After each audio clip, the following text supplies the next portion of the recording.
Hello and welcome to video lecture number 49. Today we are talking about the Union victorious. We have two sections to cover. The first is soldiers and strategy, and the second is the election of 1864 and Sherman's march.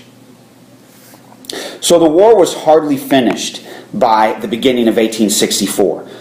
While the Confederacy could no longer hope to score a knockout punch, it had plenty of reason to hope it could simply outlast the Union side. Ulysses S. Grant's Virginia campaign of 1864 produced unprecedented Union advances in a theater that had seen previous commanders squander their opportunities, but his casualty rate was high. By fall, Grant had pressed Lee's army to the outskirts of Petersburg, where both sides settled into grim, ugly trench warfare. War weariness was a real threat to the continuation of the war. 1864 was an election year, and the Democrats were gearing up to run against the Republican war. Meanwhile, Lincoln faced challengers on another front, among black Americans who questioned his commitment to emancipation and racial equality. On September 2nd, though, a major break came for the Union when William Tecumseh Sherman's Western Army captured the then small but strategic rail center of Atlanta.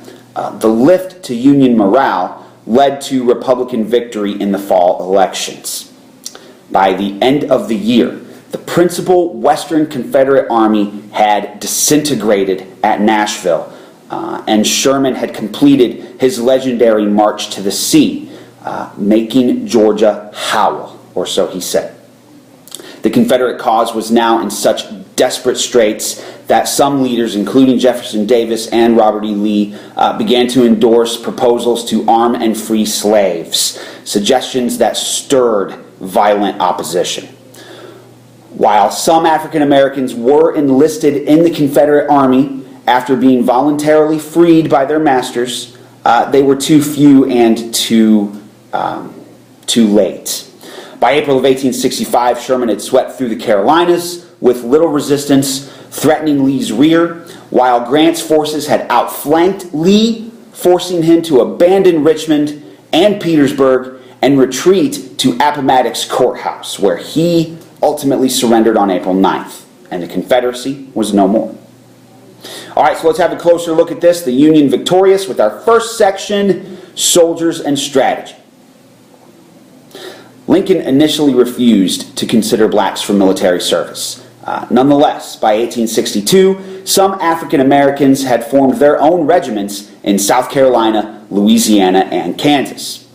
The Emancipation Proclamation changed popular thinking and military policy.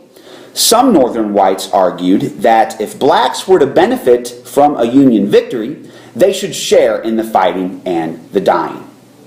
As white resistance to conscription increased, the Lincoln administration was recruiting as many African Americans as it could. Military service, however, did not end racial discrimination.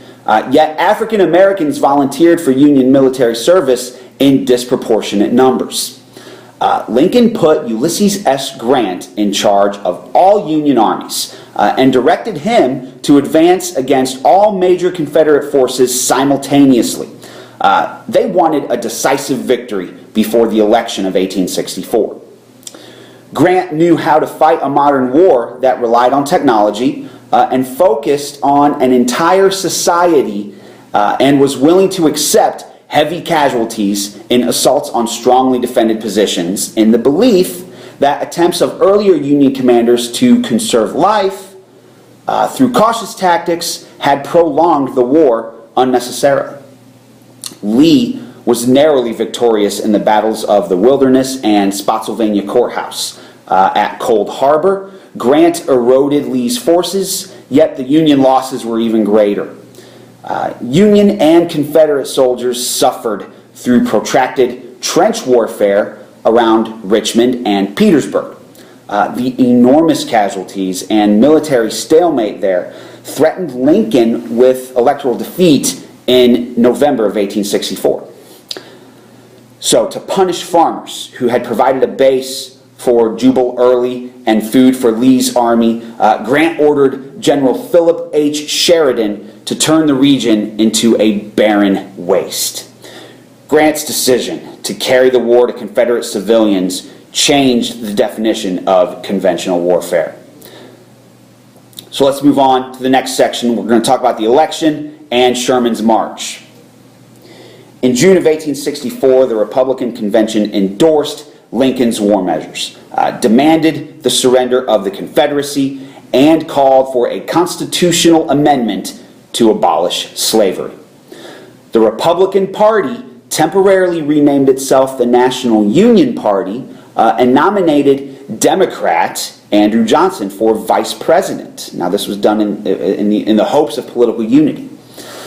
The Democratic Convention nominated General George McClellan, fired by Lincoln earlier, who promised to recommend an immediate armistice and peace if he was elected.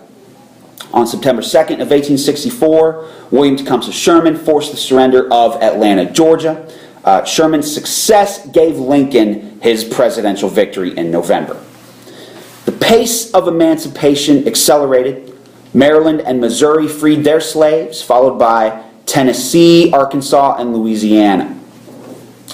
On January 31st, 1865, the Republican-dominated Congress approved the 13th Amendment, which prohibited slavery throughout the United States. Sherman declined to follow the Confederate Army into Tennessee after the capture of Atlanta. Instead, he wanted to cut a swath through sea that would devastate Georgia and score a psychological victory for the Union.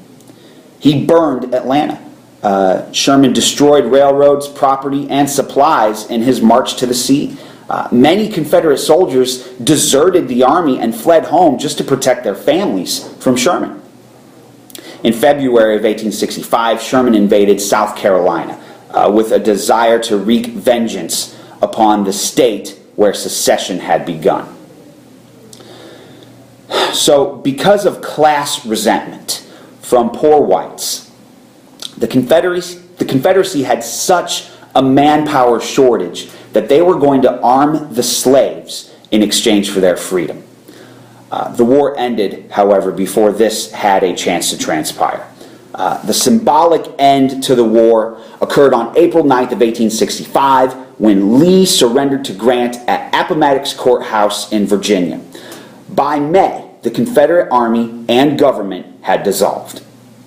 For the South, the Union armies had destroyed slavery, as well as the Confederacy and much of the South's economy. Almost 260,000 Confederate soldiers paid for secession with their lives.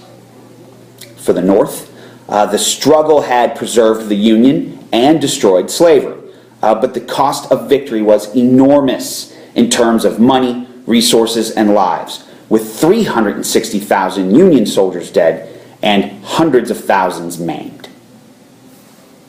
All right, so this does conclude our video lecture for today. This is the end of the war.